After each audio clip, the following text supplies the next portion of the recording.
నంద్యాల జిల్లాలో వికలాంగుల హక్కుల కోసం పోరాటం ఉధృతమైంది. కూటమి ప్రభుత్వం దివ్యాంగుల సమస్యలను తక్షణమే పరిష్కరించాలని వికలాంగుల హక్కుల పోరాట సమితి నాయకులు డిమాండ్ చేశారు. నంద్యాల పట్టణంలోని నిశాంతి భవనంలో నిర్వహించిన మీడియా సమావేశంలో జిల్లా అధ్యక్షుడు గంగాధర్ శెట్టి ప్రభుత్వ వైఖరిపై తీవ్ర ఆవేదన వ్యక్తం చేశారు. కూటమి ప్రభుత్వం ఏర్పడి 2 ఏళ్లు గడుస్తున్నా ఇంతవరకు ఏ ఒక్క దివ్యాంగుడికి కూడా ఇంటి స్థలం కేటాయించలేదని గంగాధర్ శెట్టి మండిపడ్డారు. ఎన్నికల హామీలను నిలబెట్టుకోవాల్సిన బాధ్యత ప్రభుత్వంపై ఉందన్నారు. గత 2 ఏళ్లుగా కొత్త పెన్షన్లు మంజూరు చేయకపోవడాన్ని తప్పుబట్టారు. అర్హులైన ఎంతో మంది దివ్యాంగులు కొత్త పెన్షన్ల కోసం ఎదురు చూస్తున్నారని పేర్కొన్నారు. అలాగే బ్యాక్లాగ్ ఉద్యోగాల భర్తీలో శారీరక వికలాంగులకు తీవ్ర అన్యాయం జరుగుతోందని ఆరోపించారు. కేవలం విజువల్లీ హ్యాండిక్యాప్డ్ వారికి మాత్రమే ఈ ఉద్యోగాల్లో ప్రాధాన్యత ఇస్తున్నారని, అలా కాకుండా శారీరక అంగవైకల్యం ఉన్నవారికి కూడా సమానంగా ఉద్యోగ అవకాశాలు కల్పించాలని డిమాండ్ చేశారు.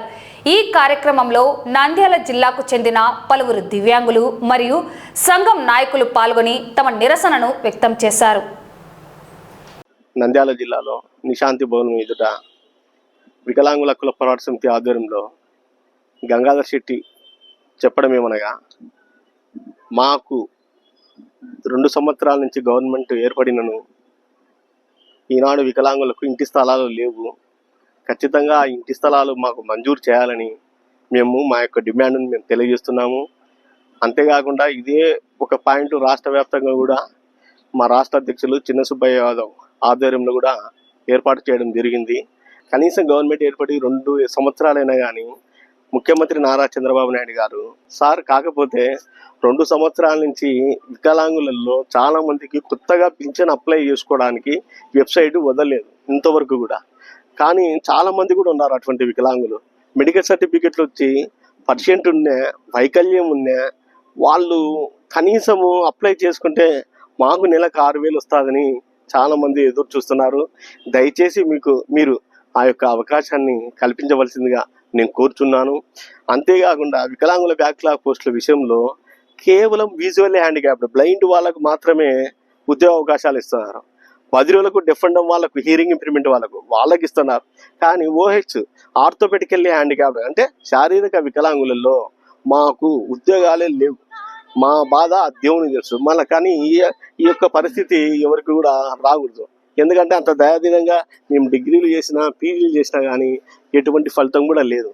దయచేసి ఈ 3 పాయింట్ల మీద మాకు ఖచ్చితంగా న్యాయం చేయాలని మేము కోరుకుంటున్నాం. ఖచ్చితంగా ఇంటి స్థలాలు తొందరలోనే మేము కలెక్టర్ ఆఫీస్ ఎదుట ధర్నా కూడా వికలాంగుల హక్కుల పోరాట సమితి మంత్రికృష్ణ ఆధ్వర్యంలో చేపట్టడం జరుగుతుంది. అందరూ సహకరించి అందరి సమక్షంలో మాకు న్యాయం చేయాలని కోరుతున్నాను. అంతేకాకుండా కోయిలకుంట్ల మండలము, ఈ అమ్మాయి పేరు వచ్చేసి ఓబులమ్మ. ఈ అమ్మకు వాళ్ళ నాయన గారు 4 అన్నదమ్ములు, ఎవరి వాటా వాళ్ళకు పంచడం జరిగింది. ఈమె వాటా విషయం కూడా ఈమెకు వచ్చింది. కానీ నారాజ్ అనే వాళ్ళ అన్న ఈ అమ్మాయిది కూడా ఇంటి స్థలం మాకు కావాలా, ఆక్రమించుకోవాలని పన్నాగమవుతాడు. ఈ అమ్మాయి పోయి డైరెక్ట్గా కోయిలకుంట SIకి CI గారు కూడా చెప్పి మొరబెట్టుకుంది. కానీ న్యాయం జరగడం లే. ఈ అమ్మాయి కూడా మేము తొందరలోనే SPని కూడా కలవబోతున్నాము. ఖచ్చితంగా ఈ అమ్మాయికి న్యాయం జరగాలని కోరుకుంటూ వికలాంగుల హక్కుల పోరాట సమితి జై హింద్.